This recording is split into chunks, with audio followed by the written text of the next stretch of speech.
Alexis Rasmussen was invited to the home of Eric and Dee Millerberg one night in 2011 under the pretense of babysitting for the couple while they spent the night out. Alexis needed the extra money and knew the couple well, so she agreed. But Eric and Dee had no plans of heading out that evening, and instead subjected Alexis to a night of terror like nothing she could have ever imagined. This case is going to be very difficult to cover, but it's also a very important case. To talk about, Alexis Rasmussen was, by every definition, your typical teenage girl. She was born in January of 1995, making her just 16 years old at the time of the crime in 2011. Alexis was a girl who seemed excited about what the future had in store for her. Some of her favorite hobbies included reading, dancing, and shopping. But more than anything, she loved hanging out with her friends. Alexis had a strong support system of girls her age, friends she could tell anything to. But Alexis' life was far from perfect. We don't know much about Alexis' home life or her relationship with her parents. We know that she had a brother that she loved dearly. The two would fight all the time, but not in any serious way. It was always your typical sibling rivalry, and things rarely ever got out of hand. Alexis knew that she had a family that cared about her deeply, and she knew she could depend on most of her family members when she needed them most. But unfortunately, Alexis was battling demons that her parents never knew about, while she put on a front of being a happy-go-lucky teen girl with the world in the palm of her hand. She was hiding dark secrets, unlike anything you could imagine. A teenager going through. Alexis met Dee and Eric Millerberg in the spring of 2011. Alexis had been looking for a way to make some extra pocket money for when she went shopping with her friends, and she felt like babysitting would be a great way to make some extra cash. So, when she found out that the Millerbergs were needing someone to watch over their children every once in a while, she jumped at the opportunity. It didn't take long for the Millerbergs to become close friends with Alexis, after all. She had a strong, likable personality, and the Millerbergs seemed like great people. But Alexis would soon learn that there was far more going on within the Millerberg family than she could have ever imagined. But the problem is that Alexis looked up to the couple. Now, Alexis had parents who loved her dearly, and she seemed to have been well aware of her parents' love and support for her. But as I'm sure we all know, when you're a teen, you're looking for literally anyone to look up to, except for your parents. It's a time in life when you're doing your best to discover your own identity outside of your family and your parents. So Alexis dove into the Millerbergs' life and friendship headfirst, feeling like she'd finally found a place where she truly belonged, a place where she could discover new things about herself and begin blossoming into an adult. She had a lot of respect for the Millerberg family, so she began spending more and more time with the couple. But what began as a simple babysitting opportunity quickly turned into much more.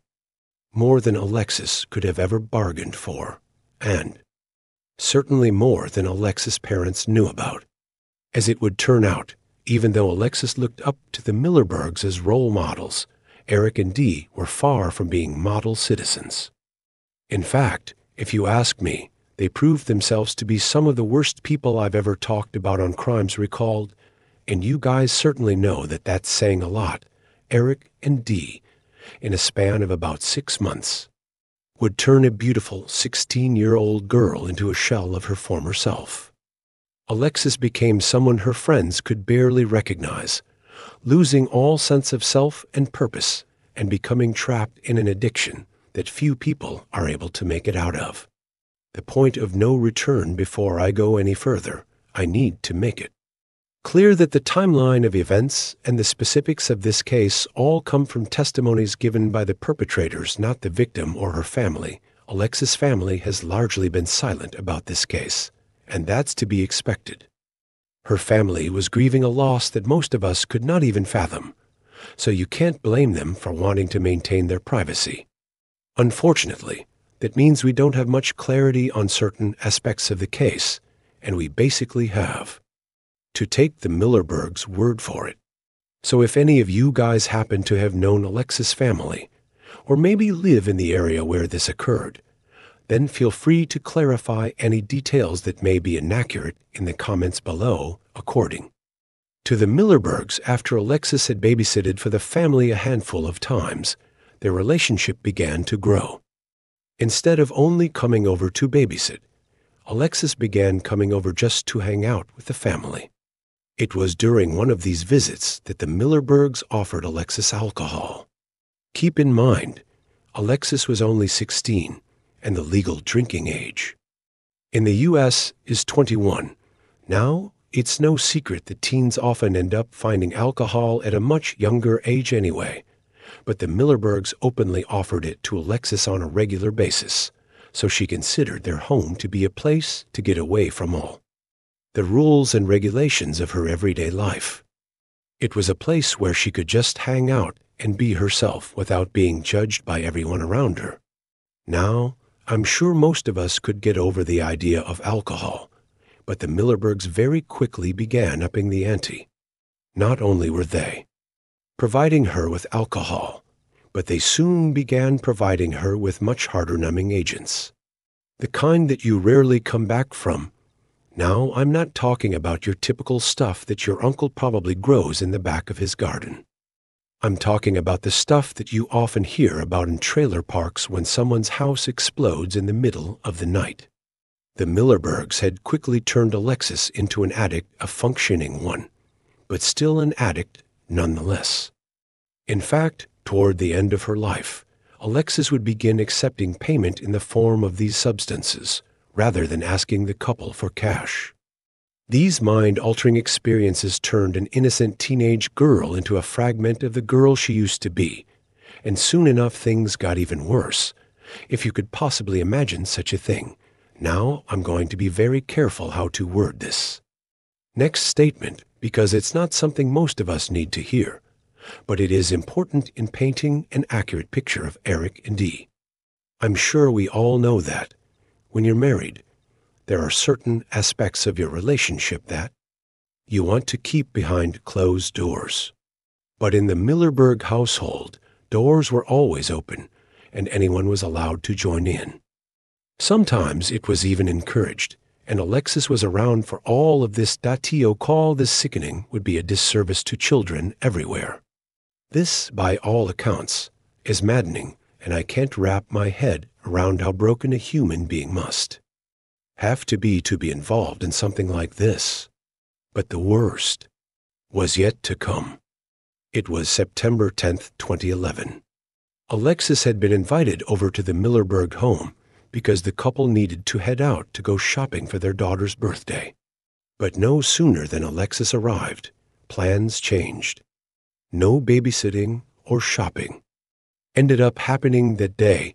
Within minutes of Alexis arriving at the house, Eric offered her a mixed cocktail of various things, injecting her at least 3 times within a matter of minutes.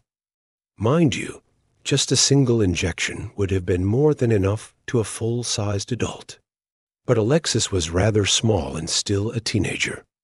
Eric and Alexis then went to the bedroom for some private time away from Dee, but after a short while, Alexis' mind had begun to shift. She went from having the time of her life to feeling like she was living in a nightmare. Her thoughts began to spiral, and Dee says that she began to freak out. Before long, she felt completely disoriented and had started to get extremely cold. Blankets and sheets weren't nearly enough, so she asked the Millerbergs if she could take a hot bath to try to get warm. After about 45 minutes, Dee came in to check on her and found that she was still cold. Dee helped her get out of the bath and wrapped her in a blanket, helping her lie down in another bedroom. The couple reportedly assumed she'd be fine and she would snap out of it, but she never did. She only got colder and colder, but there wasn't much the Millerbergs could do for her. After a short while, Eric and Dee stepped outside for a cigarette. They came back inside about 30 minutes later and found Alexis completely unresponsive. Dee was the only person who even remotely tried to help her. When she noticed Alexis wasn't breathing, she attempted to perform CPR, but it didn't help. The obvious choice here would have been to call 911 for help, but neither Dee nor Eric were prepared to do this. According to Dee, her first thought was that the two were going to lose their kids, their lives as they knew it would essentially be over. They didn't feel like there was any hope for Alexis, so they never called anyone. What's really interesting about this decision is that Dee is a registered nurse, and Narcan would have been an obvious option. Narcan can be administered after an overdose like this, and most of the time, it can bring someone back from the brink. I've seen the miracles that it can work firsthand. Most ambulances keep it on hand for situations like this, so a simple 911 call would have almost certainly saved Alexis' life. But the Millerbergs weren't willing to do this. Instead, they let Alexis lose her life, cold, alone, and terrified. Police revealed later on that, at the time of the crime, Eric was on parole after a prior burglary charge and firearm charge. He was also known to be a member of a prison gang. Dee, on the other hand, had outstanding court dates after she was arrested for writing fraudulent prescriptions and for child endangerment charges. The seemingly clean-cut couple that Alexis had looked up to her very quickly turning out to be little more than thieves and criminals. Faced with the fact that, in their eyes, they had nowhere else to turn, the couple decided to stuff Alexis into a footlocker, later taking it out to the trunk of their car. They then left the home, leaving their 6-year-old daughter behind unattended for hours. But thankfully, they took their toddler with them. I say thankfully, but really, these two are driving all over the place, higher than you could imagine, with a small child in the back seat and a body in the trunk. There's really nothing to be thankful for here, so maybe thankfully isn't the best word to describe the situation, but at least the kid wasn't alone, though he may have been better off that way.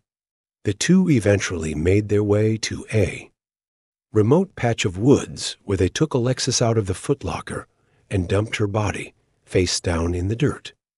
They then covered her up with sticks, leaves, and dirt so that she couldn't be easily seen by passersby. The couple then drove to a dumpster and threw out Alexis' purse. They then drove to another dumpster and cut the carpet out of their car, throwing it away to try to remove any evidence that may have been left behind. They then drove home and acted like the whole thing never happened. Alexis Rasmussen, missing after the couple had finished up with one of the most disturbing crimes anyone could imagine. They moved on with their life. Meanwhile, the lives of the Rasmussen family were falling apart from every angle. Alexis' parents desperately waited for her to return home that day, but she never arrived. Obviously, before long, she was reported missing to the police, but there was absolutely no trace of her to be found. I'm not sure if her parents knew that she was heading over to babysit for the Millerberg family that day. Reports haven't really suggested where all police may have looked for her. But I would wager that her parents weren't aware of these plans, even though she planned on being out for several hours that day.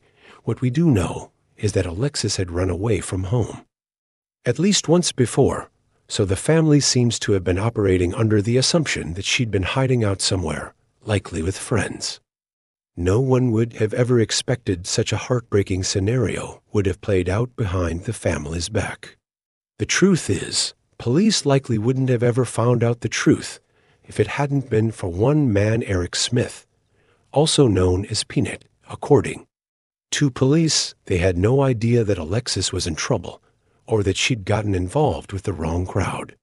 Peanut was a member of the same prison gang as Eric Millerberg, and there are varying accounts about how Peanut became involved in the crime. One source claims that Peanut was with Eric and Dee when they disposed of the evidence, but another source says that Peanut was simply told about the crime after it had happened. Either way, after Alexis had been missing for more than a month, the crime had begun to weigh heavily on Peanut's mind. He knew how desperate Alexis' family must have been when he finally came forward. He told police that he wanted to reveal what happened to Alexis to put her family at ease. His only request was that he be given immunity for keeping the crime a secret for so long, and the police agreed to this. When they asked him why he suddenly had a change of heart, Peanut responded with one simple statement, saying, "I also have a 16-year-old daughter." Peanut came clean to police, revealing every last detail he'd ever heard about the case. He even offered to lead police to the dump site when he rode with police out to the patch of woods. He took them directly to the area where Alexis had been left behind, finally bringing this nightmare to an end, at least for investigators. The truth is, for the Rasmussen family, the nightmare had only just begun. Police were quick to track down the Millerbergs, arresting them both and sending them to trial. The court case had a bit of a twist that I, for one, certainly didn't see coming.